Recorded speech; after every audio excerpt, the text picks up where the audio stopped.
Boa noite, meninos. Vamos continuar então a leitura da nossa apostila. Deixa eu ver se está tudo ok aqui. Tá. Preconceito cultural no Brasil. Segue na apostila que talvez fique mais fácil para vocês. Desde o início da colonização, um elitismo cultural reina no Brasil, pois os portugueses viam a si mesmos como superiores e os povos nativos como inferiores. O trecho transcrito a seguir atesta essa visão etnocêntrica. Então, gente, isso é elitismo cultural. O que é um elitismo cultural? Quando uma cultura se acha superior a outra cultura. Vamos ver esse trecho. A língua desse gentio, toda pela costa, é uma, carece de 3 letras. Não se acha nela F, nem L, nem R, coisa digna de espanto, porque assim não tem fé, nem lei, nem rei, e dessa maneira vive sem justiça e desordenadamente. Aqui ele está falando, se referindo, gente, aos índios. E os índios não viviam em desordem, eles tinham a sua própria ordem. Não é porque o estilo de ordem dos índios eram diferentes do deles que era desordenado. Mas aqui eles estão demonstrando, né, esse elitismo cultural. Continuando. Mais tarde, quando os africanos começaram a ser escravizados por povos europeus, a escravidão assentava-se igualmente em um etnocentrismo racista e em um elitismo cultural. Os europeus brancos julgavam-se superiores aos africanos pelos seus fenótipos. O que é fenótipo? Genótipo é aquilo que está no nosso gene, a gente não consegue ver a olho nu. Fenótipo, a gente consegue ver a olho nu. No caso, os africanos tinham o nariz mais largo, o cabelo crespo, a boca mais carnuda. Continuando. Os europeus brancos julgavam superiores aos africanos por seus fenótipos e por suas características culturais, que no julgamento dos próprios europeus eram superiores.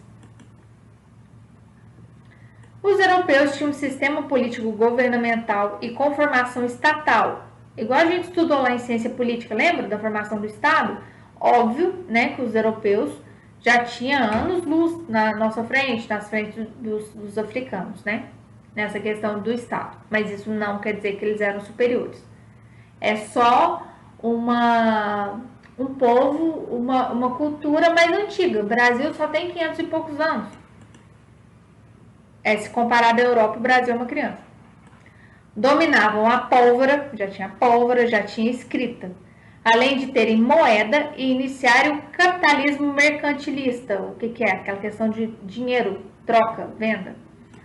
Os povos do sul, né, desenvolveram-se de maneira diferente, com exceção de alguns povos mesoamericanos, nativos da África e da América, que viviam em contato com a natureza e não estabeleciam relações comerciais nem centralização de poder. O modo de vida dos nativos africanos e americanos era autossuficiente e a sua cultura tinha ganhado contornos diferentes da cultura europeia. A justificação do domínio pela cultura é um forte elemento de preconceito cultural no Brasil. Quem nunca escutou? Eu queria ter nascido no Rio Grande do Sul, em Santa Catarina. Tem essa questão que o Sul é um lugar muito melhor para se viver, que é muito melhor do que no Norte, que no Nordeste. Depois tem aquela cultura dos paulistas, né? Quem é de São Paulo se acha superior, acha mineiro bobo, mas também tem a cultura dos mineiros, que aqui é um estado que tem tudo que poderia ser um estado autossuficiente. E a gente sabe que Rio de Janeiro, São Paulo, MG é considerado o polo mercantilista do país. E o Sul é considerado o polo cultural do país. Isso é um tipo de preconceito. Hoje podemos falar na existência de um elitismo que culmina na discriminação daquelas pessoas marginalizadas, a que estão à margem da sociedade, devido à exclusão social, e um racismo estrutural.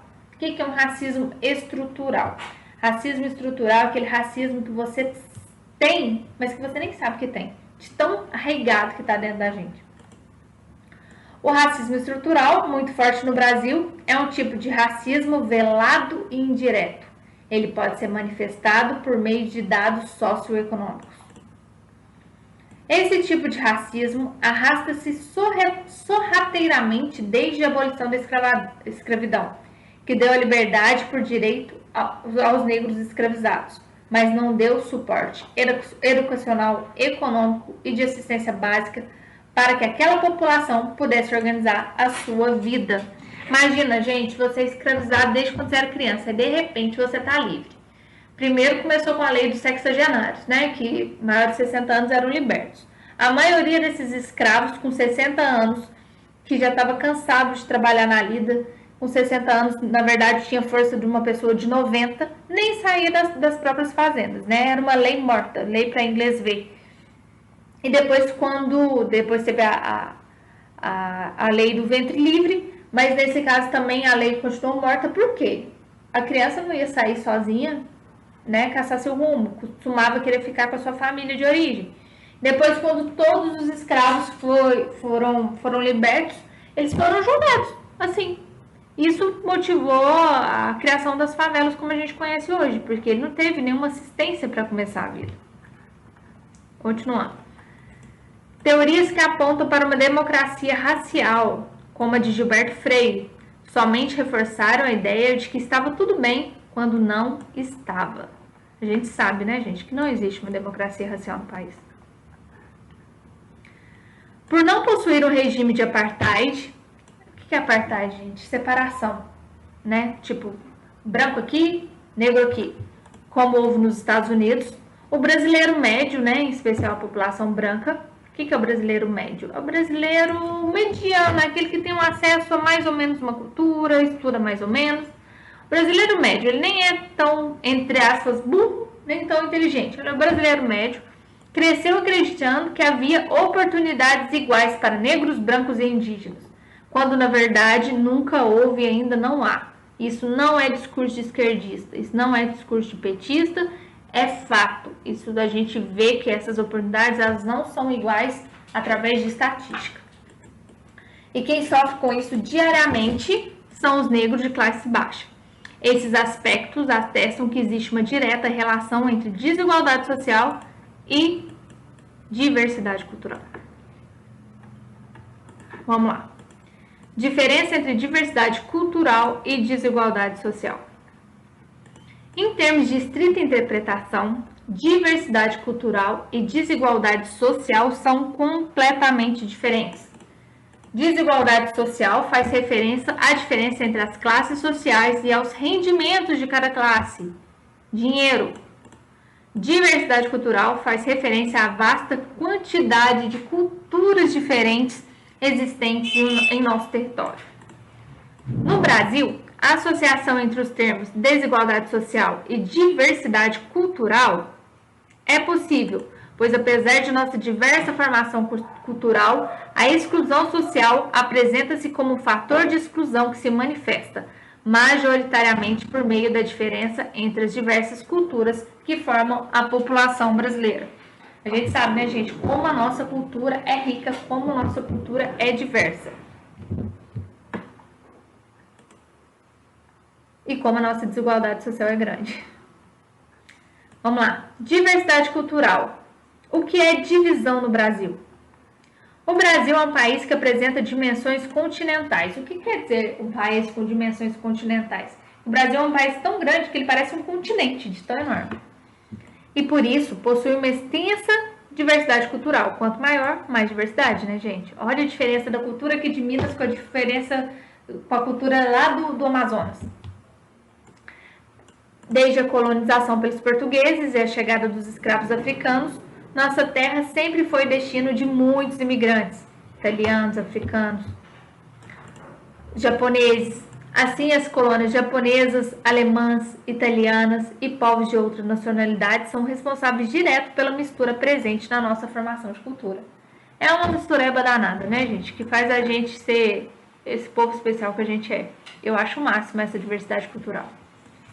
Portanto, a diversidade cultural é um conceito bastante importante e que indica a junção de determinado número de culturas vivendo em um mesmo espaço geográfico. Todo esse conhecimento deve ser problematizado e analisado para que seja possível a construção de um mundo mais igualitário e com respeito às diferenças Como o próprio nome indica, diversidade cultural, ao conceito, é um conjunto de diferenças vividas por um amplo número de pessoas que pode estar em um mesmo país ou uma única cidade e ainda assim manter características, crenças religiosas e costumes sociais completamente diferentes entre si. Quantas religiões a gente tem no Brasil? Diversas. Quantos tipos de dança? Quantas... Nossa, a gente é um país realmente muito diverso. A gente vai fazer um trabalho sobre isso. A diversidade está presente em toda e qualquer sociedade humana, uma vez que é mundialmente reconhecida a capacidade do indivíduo de se inventar, reinventar e de construir a própria identidade diariamente, em um processo que demanda influências mútuas com outros membros da sociedade ou de grupos distintos que sejam adeptos a outras culturas. Conceito de cultura, gente. Cultura é um conceito amplo e complexo. Estudei isso aqui no mestrado, até hoje não existe uma definição de cultura, mas a gente aqui conseguiu sintetizar para explicar. Utilizado para resumir tudo o que uma determinada sociedade ou povo produz. Isso é cultura.